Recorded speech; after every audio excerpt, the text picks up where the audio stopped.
So we recently came across a video that explained in detail why 2023 will be the worst year ever. The most foolish thing a person has ever said was, "Things can only get better."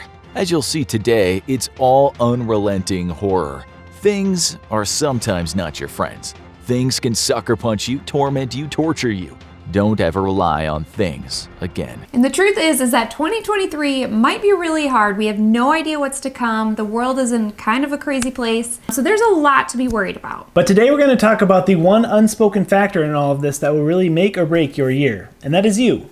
You. While no one can predict what the future holds or what events will take place, you can really fall into two different mindsets, and that is either the victim mindset or the agent mindset. So a victim is someone who believes that things are just happening to them. They don't have control over it, and so there's really no point in trying, because at the end of the day, this stuff just happens and there's nothing I can do about it. So often those people will be kind of complacent. They won't really take action on anything. They kind of just like let life happen to them. But the other side of the spectrum is an agent, and an agent is defined as a person that takes an active role or produces a specified effect. So a great example of an agent would be a teacher, someone who really believes they can make a change in the world through teaching. That's kind of their mission in life. And I'm sure you've heard that quote that life is 10% what happens to you and 90% of what you do about it.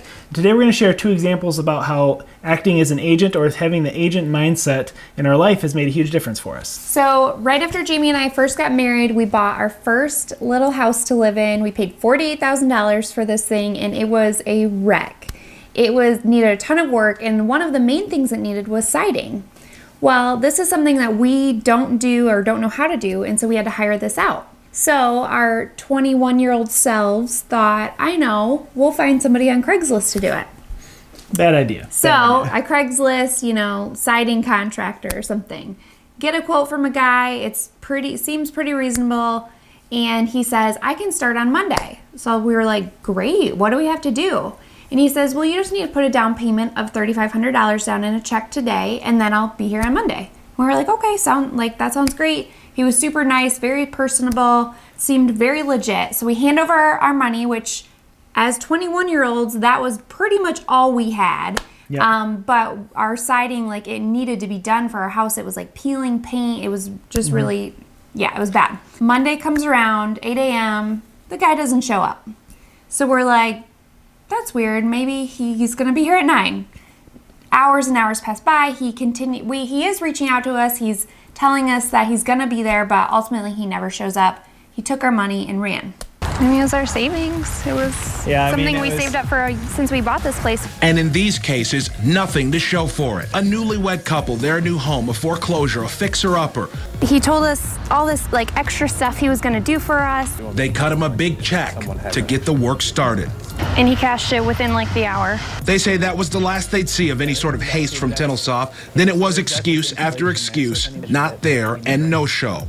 We will do it eventually, but just not right now. And it was absolutely devastating for us. We really, not just financially, but emotionally, we just felt like total idiots. It really put a huge cloud over our lives. So when that happened to us, I think it did take us some time to get out of that self-pity mindset. How could this have happened to us? We very much felt taken advantage of, which we were. But instead of just being this sucks, that happened, there's nothing we can do about it, which we did take actions, and we actually did end up suing him and getting our money back years later.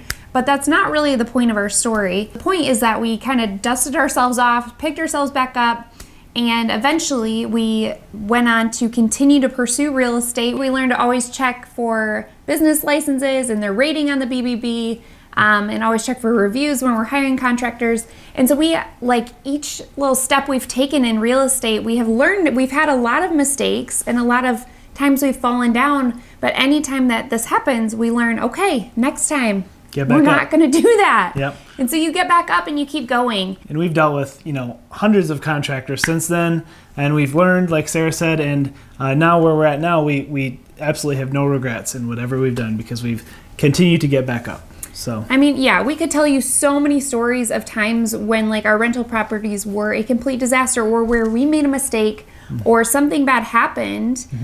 And we could have just given up and been this isn't for us, we're going to sell. And then we probably would have had to be working our 9 to 5s right now. We wouldn't be getting, passive income every month. But we knew that that was like a path that was really important for us to take for our future and for our family. I remember one time crawling through a crawl space, literally on top of dead rodents and cat poop, like piles of it. Doesn't that sound like bear something crawling, you want to do? Just putting my face in it. Just do it. But we pushed through. And I mean, like Sarah said, it was a lot of sacrifice, continuing to get back up when we got knocked down. But now we have a rental portfolio that's paid for that generates tons of income for us. We'll put a couple links to our story at the end so you can check that out if you're interested. But another really devastating thing that happened to us was actually in 2020 when we lost over 80% of our wedding photography business in 1 year due to COVID. Which I'm sure a lot of you out there can relate to losing a ton of your income in 2020. Absolutely. Like everyone was going through this together. Yep, and so it was really kind of a up in the air year for us. We had a couple house flips at the time that we were working on, which ultimately saved us financially, but still just very uncertain. And during that time period, instead of just kind of accepting defeat, like we mentioned before, we decided to go all in on YouTube. And so this was before we had our YouTube channel really. Did we have it? Or we had it. We started it in 2019. But we weren't really sure if it was something we were going to fully pursue. We kind of put ourselves out there here and there, but it wasn't something that we were like, this is it for us. This is what we're going to do full time. But once our weddings got taken away from us, which was our main source of, our livelihood, all of our income, we decided to pivot and be like, okay, we have this other option. We have YouTube. We're not really making tons of money from it, but let's work hard at that. Like that's an option, it's there. We took this opportunity and leap of faith into something that we didn't even realize was gonna be amazing for us. We were just hoping to get through that year financially. Maybe make some side cash, stuff like that. But yeah. Now, 2 years later, we're doing this full time and we never could have imagined the result, especially if we wouldn't have continued to persevere and get back up when we were knocked down. So if YouTube is something that in 2023 you want to get into, we will link all of our camera gear below and show you exactly what we use. Yeah, and I think that's something everyone can relate to because everyone goes through this. Like we are not unique in that things happen to people. And you might think that, oh, your life is perfect. Like, you know, you must have gotten an inheritance to buy all your rental properties or like you won the lottery or something like all this stuff. Like we have had so many trials in our lives that we've had to fight through and fight to get back up, you know, and I think that anyone out there can relate to that. Like bad stuff happens, hard stuff happens. So but 2023 can still be your year. You just have to choose to continue to get back up when you get knocked down. So that's kind of why we wanted to make this video, just to encourage you guys, because that's the goal of our channel in the end. So you can do hard stuff. Do hard stuff. Crush 2023. Love you guys. Happy New Year. Bye. Bye.